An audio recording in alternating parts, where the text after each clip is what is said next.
ठाकुर जी लगभग सभी घर में विराजमान होते हैं और ठाकुर जी की सबसे प्रिय भोग होते हैं मक्खन।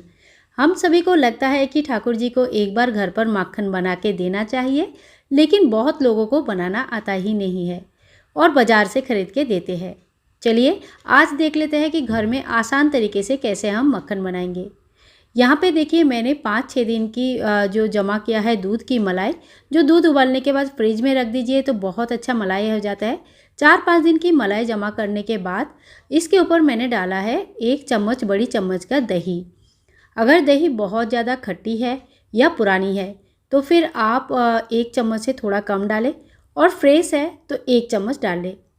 हाथ लगाने में इसमें कोई दिक्कत नहीं है क्योंकि हाथ के साथ ये फर्मेंटेशन अच्छी तरह से हो जाता है और इससे अच्छा मलाई जमता है। मलाई और दही को इसी तरह से बहुत अच्छी तरह से कट एंड फोल्ड प्रोसेस से मिक्स करना है और फिर रात भर के लिए इनको ऐसे ही ढक के छोड़ देना है। इसको बिल्कुल हिलाना भी नहीं है और क्योंकि अभी गर्मी के टाइम है तो बाहर रख के एक रात में ही ये बहुत अच्छी से बन जाता है। अब इस पूरे प्रोसेस को मैंने एक इडली मेकर में ले लिया है और ये मुझे बहुत ही अच्छा और कंफर्टेबल लगता है। और देखिए इसमें 1 लीटर मैंने ठंडा पानी ऐड करके विस्कर से मदद से मैंने मक्खन बना लिया। मक्खन थोड़ी देर घुमाने के बाद इस तरह से जब आप घुमाएंगे तो मक्खन अपने आप अलग होता रहेगा और नीचे जो है ना छां अलग होता रहेगा। इस मक्खन को हमें कलेक्ट कर लेना है और एक जगह पे अच्छी तरह से स्ट्रेन कर लेनी है। स्ट्रेन करने के बाद जो पानी है इसको फेंके नहीं, ये बहुत ही हेल्दी होता है और इसको आप थोड़ा सा मसाला छाछ बना के पी सकते हैं। ये जो मक्खन है जिसको हम स्ट्रेन कर लेते हैं, इसको हम किसी एक जगह पे उठा के रखेंगे और यही ठाकुर जी को भोग लगा सकते हैं। इस तरह से बना हुआ मक्खन आप फ्रिज में 3-4 दिन तक रख सकते हैं। इससे ज़्यादा रखने से ये फ्रेशनेस कम हो जाता है, इसीलिए मैं नहीं रखती हूँ। तो देखिए कितना बढ़िया और कितना अच्छा टेक्सचर आया है हमारे मक्खन का। बहुत ही जल्दी और इजीली बन जाता है।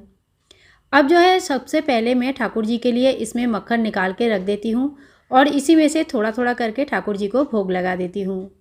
तो देखिए कितना अच्छे से और कितना आराम से मक्खन हमारा निकल चुका है। बाकी के जो मक्खन है वो मैं रख दूँगी गैस पे या स्टोव पे और इनको अच्छी तरह से लो फ्लेम पे गर्म होने देंगे। तब तक चलिए भोग लगा देते हैं ठाकुर जी को। ठाकुर जी को इस तरह से जब भोग लगाएंगे, अगर तुलसी के पत्ते हैं तो तुलसी के पत्ते के साथ लगाए, नहीं है तो एक तुलसी की लकड़ी सूखी या तो फिर एक तुलसी की माला के साथ भोग लगाए। माखन के साथ मिश्री भी लगाए क्योंकि खाली माखन अच्छा नहीं लगता, तो माखन और उसी में मिश्री भी लगा दीजिए भोग में, तो ये बहुत ही स्वादिष्ट और अच्छा लगता है। ठाकुर जी अपने बचपन में यही माखन चुरा चुरा के बड़े हुए हैं। इनकी कहानी आपको और हमें सभी को पता है। चलिए ठाकुर जी को तो हमें भोग लगा दिया है। अब चलते हैं आगे की तरफ और देखते हैं कि हमारा घी कैसे बन रहा है। घी बनाने के लिए हमने इसको धीमी आंच में रखा है और देखिए ऊपर ऊपर जो ये ट्रांसपेरेंट लिक्विड आप देख रहे हैं यही घी है और नीचे जो जमा हो रहा है ये वाइट कलर का धीरे धीरे ये इस तरह का ब्राउन कलर ले लेगा। जब तक ये बिल्कुल गोल्डन ब्राउन नहीं होता है तब तक हमें गर्म करनी है और इसी तरह से इनको हल्के हल्के हिलाते रहिए ताकि नीचे ये जमा ना हो जाए। मक्खन बनाने के बाद जब हम घी बनाते हैं तो नीचे चिपकने का डर बहुत कम रहता है। जितना भी चिपके वो अगर थोड़ा सा भी ऐसे हिला देंगे तो वो निकल जाता है। अब देखिए नीचे का जो पार्ट है वो धीरे धीरे बिल्कुल गोल्डन ब्राउन होके रखा है, तो मैं अब इस गैस का फ्लेम को धीरे धीरे थोड़ी देर बाद बंद कर दूँगी। बहुत ज़्यादा गर्म रहने से ये जल जाने का चांसेस है और घी बहुत ज़्यादा गर्म होता है, इसीलिए बिल्कुल बहुत ज़्यादा काला पड़ने से पहले ही आप गैस बंद कर दीजिए। अपनी जो गर्माहट है इसी से भी ये थोड़ा सा और पकेगा और कुछ इस तरह का कलर आ जाएगा। नीचे जो जमा हुआ है उसका भी यूज़ मैं बताऊंगी, उसको फेंकना नहीं है। एक स्ट्रेनर लीजिए और उसको अच्छी तरह से छान के रख लीजिए और देखिए यहाँ पे मैंने एक बड़ा सा पात्र लिया है और इसी में घी बना के रख दूँगी। इसी में से थोड़ा थोड़ा निकाल लेती हूँ मैं छोटे वाले एक डब्बे में और जिसमें डेली यूज़ के लिए यूज़ होता है।